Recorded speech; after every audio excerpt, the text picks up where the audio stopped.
Hello lovely friends, welcome back to my channel. I'm Alice. Thank you so much for watching. Today we have kind of a different journal with me format. It is very much inspired by My Life Knits. She does these beautiful flip through of her Hobonichi, and she just sits down and talks to her viewers, and it's just face to face. I guess it's face to screen, and I really like them. They're so cozy and just very personal, and I think it's so nice that you are able to kind of look the creator into the eyes while they talk. And so I wanted to try that. We'll see how this goes. If it turns out to be trash, then we'll just never speak of this again and it will be like a one-time thing. But I thought it might be nice to just, you know, kind of chat and for it to be a little bit more cozy. And so yeah, I just got home actually. I had my driver's safety training. So I don't know if other countries have these, but in Austria, when you get your driver's license, after a few months, you're supposed to meet up with your driving instructor, and then you get to drive around for 2 hours.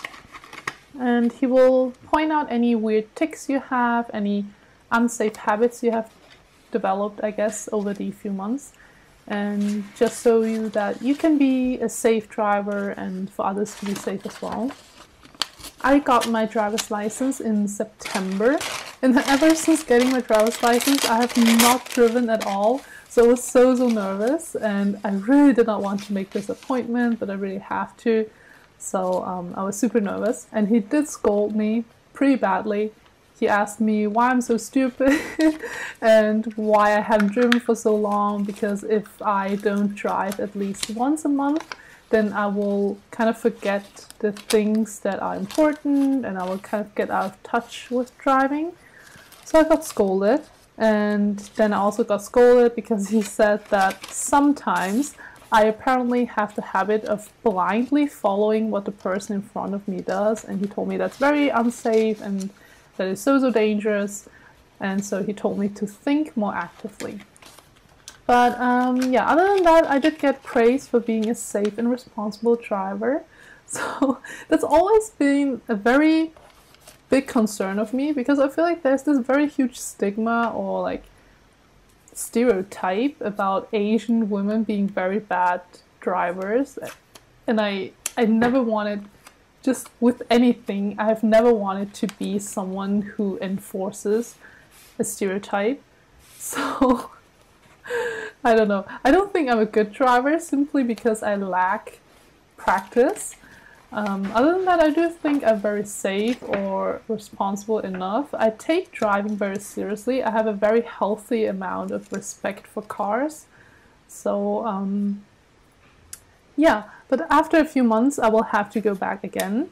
I will, so you have to go twice. There are 2 driver safety trainings, and then there's one, I guess, danger training where you're just driving under more dangerous circumstances. So when it's raining and we have like, it is kind of like a training park, and there will be like a lot of water and just puddles and things like that, just to simulate dangerous conditions to drive in.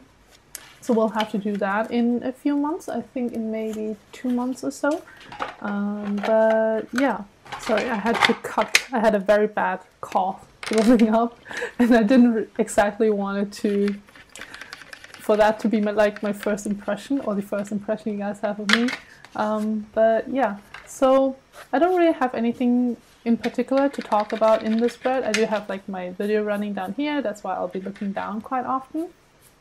I'm just basically basing the whole layout of this spread around the picture that I drew of Namjoon. So there's this photo shoot of BTS where I don't know which magazine it is from, but it's pretty iconic. It's Namjoon in like this lacy blindfold thing with like the chokers and then all that leather stuff.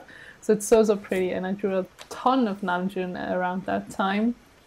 I had so much fun, so I just printed that out since I did draw it on my iPad, and then yeah, I'm just using all kinds of papers. I don't know, it's always the same thing.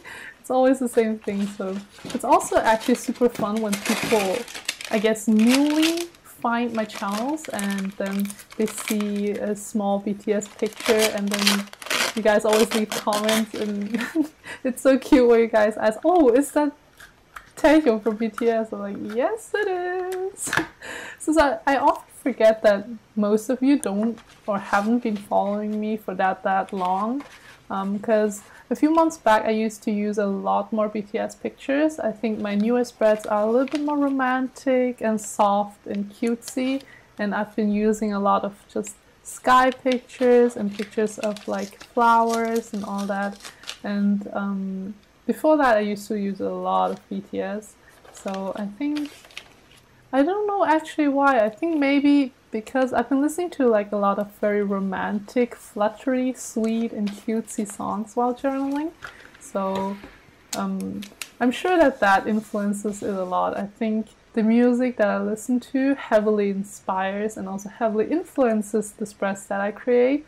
So the more cutesy and lovely and just, you know, the sweet in love type of music, it definitely helps create the very romantic looking spreads and types of like the vibe and all that. But yeah, I really don't know what to talk about. I'm getting kind of flustered and nervous. Talking about flustered, do any of you feel just as cringy when you have to think about saying I love you in like your native tongue? Because I feel like I can say I love you all day long in English. I don't mind. It's not like I don't know, because I speak German, so I speak German, and then I speak Mandarin and Cantonese, very small talk level. So if we go like any deeper than small talk, I just quit. That's it. My Chinese isn't that good, but if I were to think about saying I love you in either Chinese or German, the cringe is so bad, and I don't know why that is. I feel like I say I love you so often to friends and just loved ones, and I'm fine with it. I don't cringe at all. It's just so normal. It's gotten so normal to say I love you in all these languages. No, not in all these languages, in this one language. But if I were to say I love you in either German or Chinese, it's so bad. So let me guys know what languages you guys can speak, and if you feel the same way about just cringing out when you have to think about the possibility of saying I love you in your own native tongue. I don't know why or even how. It's super weird. Which is also the reason why I have thought about like possibly having like multiple languages in like my Instagram posts, where I just kind of translate the captions into maybe German. Because I do know I have a few German followers and not everyone is very fluent or proficient in English. I thought about it for a little while, and then I realized my poems are so, or the writings that I do are so cringy. They're overly cute and overly cheesy, and when I thought about having to write them out in German, I cringed so hard and so bad. And I still don't know why that is. I cringe way easier in German.